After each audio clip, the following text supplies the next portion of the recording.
බුද්ධ ස්වරය ආනන්ද හිමිගේ සවනෙහි රැව් පිළිරැව් දෙයි. ආනන්ද, ශෝක නොකරන්න.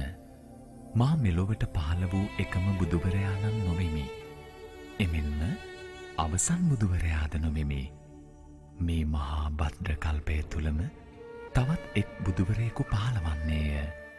උන්වහන්සේ ශීලයෙන් අනූනය, බුද්ධි ඵලයෙන් අග්‍රය, මානව දයාවෙහි ප්‍රතිමූර්තිය වන්නෝය. අත්‍යන්ත සත්‍ය පහදා දෙසා වදාරනු ඇත. නැවත බුදුසසුනක් අරඹනු ඇත. එහි ආරම්භයේද අවසානයේද එකසේ දීප්තිමත්ය. උන්වහන්සේ මනා පැවතුම් ඇති සපුරා පූජනීය වූ ශාස්ත්‍රූවරයෙකි. මගේ අනුගාමික ශ්‍රාවකයෝ දහස් ගණනකි.